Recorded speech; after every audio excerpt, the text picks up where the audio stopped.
Well, a perfect storm of holidays, staff shortages, bad weather and out-of-practice travellers has struck Sydney Airport, resulting in 1 kilometre long queues out the door. As domestic travel roared back to life in the wake of border reopenings, airport security staff struggled to cope with the massive crowds last night and again this morning. Joining me now live is Flight Centre CEO Graham Turner. Graham, thank you very much for joining us. I've got to say, when I saw this vision of a packed airport, I was shocked to see so many people in the airport for the first time in so long. What are travellers facing right now?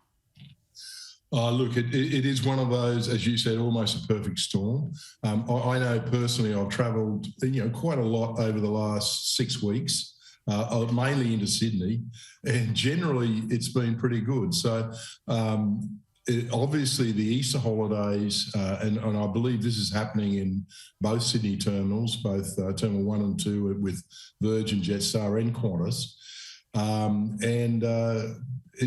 I have heard that a certain amount, I think Alan Joyce said, there's an element that some of us travellers have forgotten the procedures a bit, where everyone's short-staffed, and I believe some of the security lines haven't been open. So there's a bit of a challenge, but, the history, part of it's good news. We are travelling again. Easter holidays coming up, they are here with us now. So I think everyone's just got to be a bit patient. And I'm pretty sure, knowing how the airports run, they'll work this out pretty quickly. But it's got to be a bit frustrating if you're a traveller, I know. I can understand that. Yeah, it would certainly be very frustrating. You mentioned that we've almost forgotten how to fly. What should we do to prevent this? Are we just forgetting to get there earlier? What's the go? Yeah, it's not so much earlier. And I mean, as I say, this generally hasn't been a problem from my experience up until now. But, when you're having trouble, I think I went 6 months without doing a domestic flight. And, just the basic procedures, getting everything out of your pockets and your belt off. Some people have to take their shoes off and that. So it just, it takes a while. And I think it's just a matter of the regular travellers getting back into that regularity and understanding exactly what you've got to do. The security firms getting staffed correctly, and everyone's having problems with that, I know. So it's just a matter of time. And obviously we've got the internationals coming back in a big way now at the same time. So, it is going to be, there's going to need a bit of patience in some of these areas for sure. As you mentioned, it's school holidays, the Easter long weekend is coming up. Where are people booking? What are the popular destinations at the moment? Well, domestically, Queensland's been very popular, particularly out of Sydney and Melbourne. And I think internationally, we're going back into Fiji and, not only Fiji, but Bali, but North America and UK, Europe is very popular. But from what we see, domestic travel just generally is pretty much back to about, I think Qantas is back to over 100% of pre-COVID.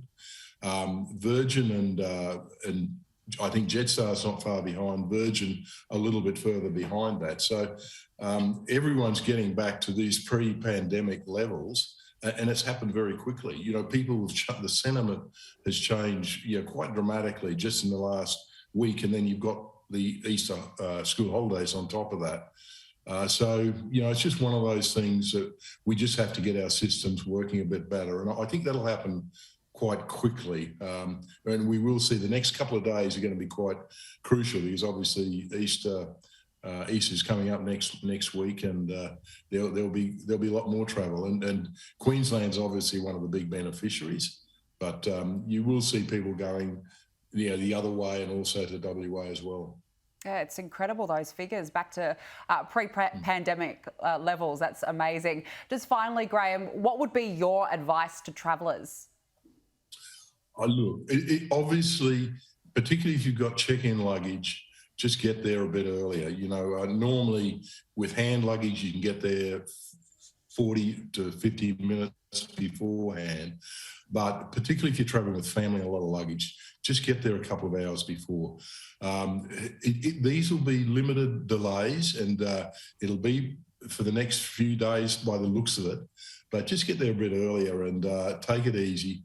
If you've got kids, make sure they've got something to do. It's going to be short-lived, this, and everyone will get the systems working. That's what we see. We've seen this before. We've seen it with September 11, that it took a while for those new security things to get into place, but I think it's just planning a little bit ahead, that's all. Some good advice, but good to hear that the industry seems to be bouncing back. Graham Turner, thank you very much for joining us. Thanks, Sydney.